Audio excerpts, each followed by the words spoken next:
오늘 말씀은 말씀 제목은 그 몽학 선생입니다. 몽학 선생. 사실은 우리 성경에는 나오지 않죠. 옛날 개역 한글판 기억나십니까? 굉장히 옛날에 개역 한글판 성경에 보면 오늘 본문에 나오는 24절, 25절에 나오는 그 초등교사 초등학교 선생님 얘기하는 것 같잖아요. 우리도 있는데 초등학교 선생님 얘기하는 게 아니고 의미는 비슷할 수 있는데 초등교사라고 번역되어 있는데 우리 개역 개정에는 예전에는 몽학 선생입니다. 몽학 선생 들어보셨어요? 몽학 선생이 뭐냐면 옛날 이제 유학을 가르칠 때 몽이라는 말이 무지몽매하다 할 때 그 몽자입니다. 어리석을 몽자예요. 그래서 이제 아이들 이제 글자 가르치고 책 읽는 거 가르치는 어릴 때 이제 그런 거 가르치고 기본적인 유학 가르치는 그런 선생님을 가르치는 말이에요. 초등학교 선생님 아니냐 이렇게 생각하시는데 그런 의미가 아니고 사실은 여기서 초등교사 몽학 선생은 그 당시 이제 그 이스라엘 사회에 그리고 그 당시 이제 그 고대 사회에 고대 로마 그리스 로마 사회에 주인 있잖아요. 굉장한 명망 있는 집안에 주인의 아들이 있습니다. 아들이 이제 나중에 주인의 가업을 물려받아야 되잖아요. 물려받아야 되는데 물려받을 때까지 이제 교육을 시키는 사람입니다. 교육을 시키는. 사실은 이 몽학 선생이 종입니다. 종. 그 집안의 종이에요. 그래서 그 주인, 그 집안도 잘 알고 그 주인에게도 굉장히 신임을 얻는 자기 아들을 맡길 정도니까 굉장히 신임이 있는 종이에요. 종인데 자기 그 주인의 아들, 주인의 그 상속자, 그 가업을 물려받을 상속자를 가르쳐요. 가르치는데 뭘 가르치느냐? 굉장히 엄격하게 가르치겠죠. 종이지만 굉장히 엄격하게 나중에 그 유업을 물려받을 만큼의 예절이라든가 아니면 지식이라든가 그런 모든 것들을 가르칩니다. 그래서 나중에는 어떻게 돼요? 지금은 엄마 선생님입니다.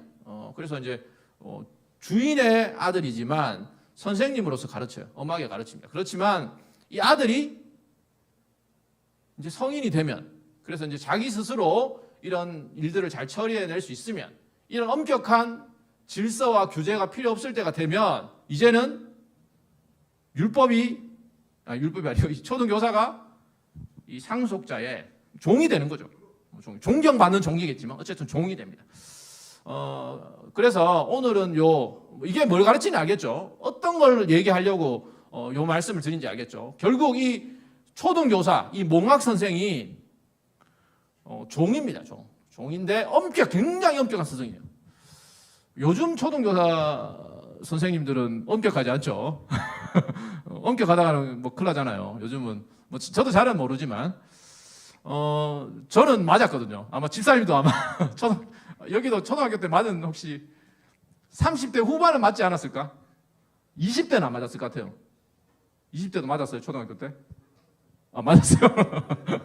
저도 그 강당에서 제가 이제 생각해 보니까 강당에서 제가 기대기 맞은 적 있어요. 강당에서. 근데 한 40대는 아마 30대 후반은 그럴 수도 있겠다 이런 생각이 들 것 같아요. 거의 얼마나 개차반이어서 맞았겠나 이렇게 생각하지 마시고 그때 하여튼 강당에서 떠들었던 것 같아요.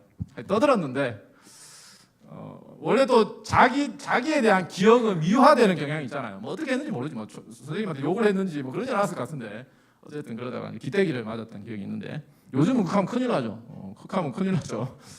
어쨌든 이 당시에 몽학 선생은 굉장히 엄격합니다. 굉장히 엄격해서 주인의 아들이지만 굉장히 엄격하게 다스리던 그런 종 선생님이었습니다. 오늘 본문 말씀에 보면 이제 크게 이제 굉장히 여러 가지 내용들이 많이 나오지만 오늘 말씀에 보면 크게 두 가지 주제로 나눌 수 있어요. 사실은 이 구속사적 단계를 나눌 수가 있어요. 단계를 나누어서 첫 번째는 믿음이 오기 전까지라고 하면서 우리 성경 25절 믿음이 오기 전에 그러니까 믿음이 온 후와 믿음이 오기 전 단계를 구별합니다. 믿음이 오기 전과 후. 사실은 지난주에 했던 말씀과 연결되는 말씀이긴 해요. 연결되는 말씀이지만 믿음이 오기 전에는 저와 여러분들이 몽학 선생 아래에 있었습니다. 초등교사 밑에, 율법 밑에 있었습니다. 율법 아래에 있었어요. 율법 아래에서 엄격한 규율 가운데 있었습니다. 엄격한 규율 가운데 있었어요. 그 모학 선생님은 굉장히 많은 것들을 요구하고 명령합니다. 왜냐하면 가업을 이어야 되니까. 거기에 필요한 것들이 있겠죠. 그렇지만 잘 들어보세요. 율법 또는 이 초등교사는 우리에게 그 율법의 명령을 순종할 능력을 주진 않습니다. 능력을 주진 않아요. 저와 여러분들이 만약에 한번 잘 생각해 보세요. 이때 굉장히 이게 개인마다 다를 수 있는데 잘 점검해 보세요. 여러분 어떻습니까? 하나님의 기본적인 하나님의 명령들 있잖아요. 하나님께서 하나님을 사랑하라. 아까 얘기한 그 6번째 계명도 마찬가지입니다. 결국 하나님께서 우리를 사랑하셔서 주신 말씀이에요. 그리고 우리 이웃을 하나님의 형상대로 지음받은 사람을 사랑하시기 때문에 우리에게 주신 말씀입니다. 그 말씀을 듣고 어떤 생각이 드세요? 난 뭐 내 건강 챙기기도 힘든데 남 건강까지 챙겨야 되나? 뭐 이런 생각이 드세요? 어떤 생각이 드십니까? 이게 우리 하나님이 얼마나 선하시구나. 얼마나 선하신지 모르겠다. 하나님께서 이런 어떤 명령을 주신다는 것은 어떤 거예요? 저와 여러분의 삶을 돌보시겠다는 겁니다.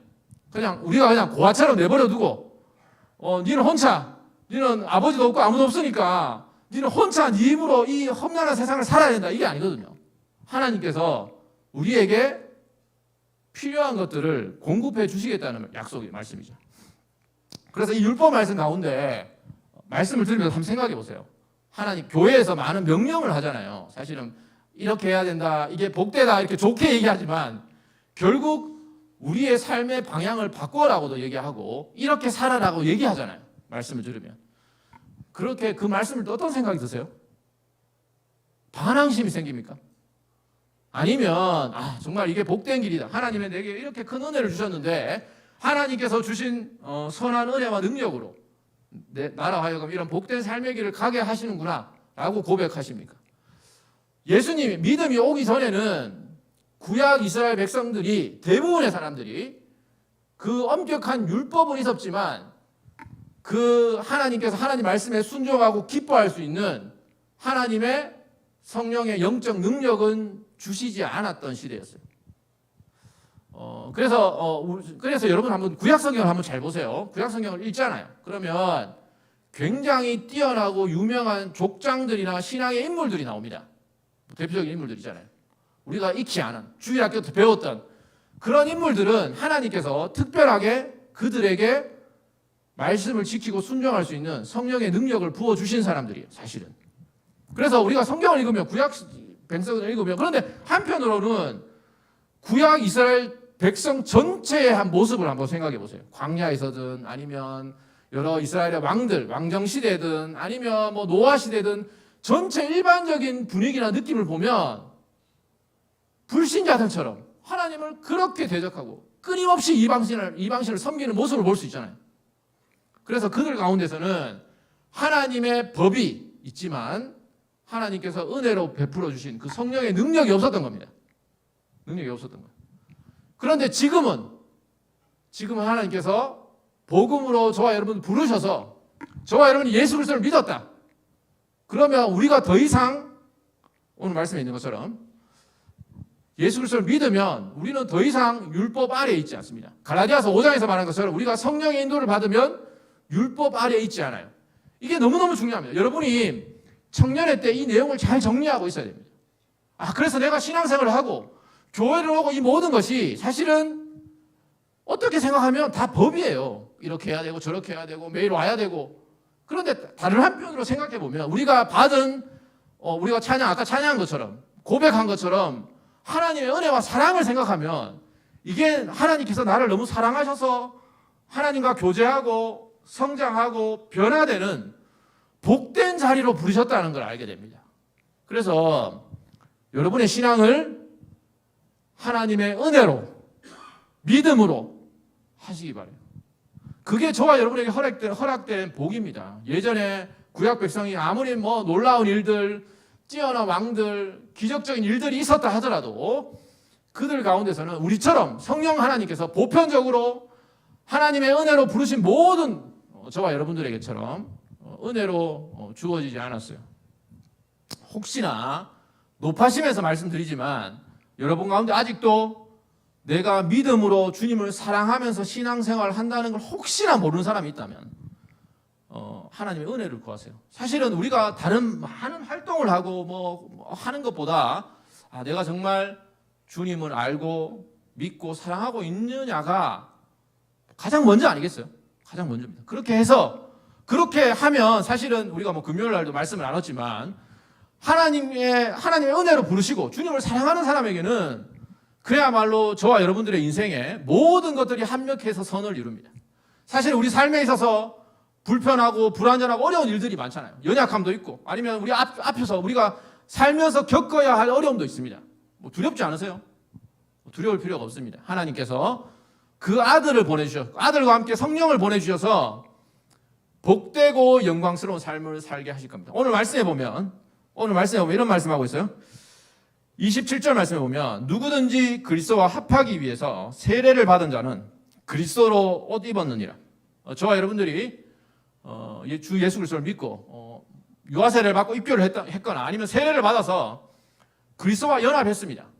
그러면 하나님은 우리를 주님을 옷 입은 자로 보는 거예요. 주님처럼 하나님이 우리를 사랑스러운 눈으로 보시고 우리의 삶에 복을 주시는 거예요. 그런데도 왜 내 삶에 어려움이 많고 문제가 많냐? 여러분을 사랑해서 그래요. 사랑해서. 사랑하기 때문에 단지 우리는 우리의 문제가 뭔지 알잖아요. 우리는 저와 여러분이 나중에 자녀를 키워보면 압니다. 자녀 키웠다고 유세 떠는 게 아니고 자녀를 키워보면 애들은 뭐가 좋은지 모릅니다. 그냥 즐겁고 달고 지금 당장 좋은 게 좋은 거예요. 그래서 부모가 자꾸 공부하라 하는 거죠. 왜냐하면 그게 공부한다고 하나님이 기뻐하신다 단순히 그런 얘기를 하려는 게 아닙니다. 심지어는 그래야 하나님이 크게 쓰신다 이런 얘기를 하려는 것도 아니에요. 그냥 제가 지금 이런 말씀을 드리는 거는 우리도 어떤 사람을 보면 인생을 앞서 걸어가고 경험한 걸 보면 안타까운 마음이 있거든요. 그냥 한심해서가 아니라 사랑하고 걱정하고 염려하는데 안타까운 것들이 보이거든요. 여러분들 아마 이 가운데 있을지도 모르겠어요. 내가 그때 그랬지만 지금 이렇게 하면 좋겠다라는 생각이 들 때가 있잖아요. 하물며 하나님일 겁니다. 하나님께서 우리의 삶을 선하고 복된 길로 인도하실 겁니다. 그런 복되고 영광스럽고 자유로운 삶의 길로, 물론 그 성령 인도를 따라서 살다 보면 결국 우리가 그 복된 말씀의 길, 아까 읽은 아까 우리가 요리문을 살펴본 6계명을 순종하는, 기쁨으로 순종하는 그런 길을 가게 된다는 것을 확인하게 될 겁니다. 그래서 저와 여러분들은 마지막 말씀 29절에 있는 것처럼 우리가 그리스도의 것이면 바로 우리가 약속의 자녀고 하나님의 영광스러운 유업을 누릴 거고, 그리고 그 유업을 누리기 위해서 하나님께서 저와 여러분들을 잘 준비해 가고 있다라는 것을 믿고 신뢰하시기 바랍니다. 기도하겠습니다. 하나님 아버지 감사합니다. 주께서 우리를 부르셔서 이제는 더 이상 율법 아래가 아니라 성령의 인도를 따라서 하나님을 사랑하고 믿고 순종함으로 율법을 성취하는 그런 복된 자리로 불러주셨음을 감사합니다. 하나님, 우리가 이 믿음의 길이 우리 눈에는 지름길이 아닌 것처럼 보이다 하더라도 믿음으로 이 신앙의 길을 잘 달려갈 수 있도록 도와주시고, 끝까지 우리의 모든 신앙의 여정 가운데 하나님께서 은혜를 베풀어 주셔서 주님을 더 알고 주님의 사랑을 더 깊이 아는 우리 마하나임 청년부 될 수 있도록 은혜를 베풀어 주옵소서. 감사를 드리며 예수 그리스도의 이름으로 기도드립니다.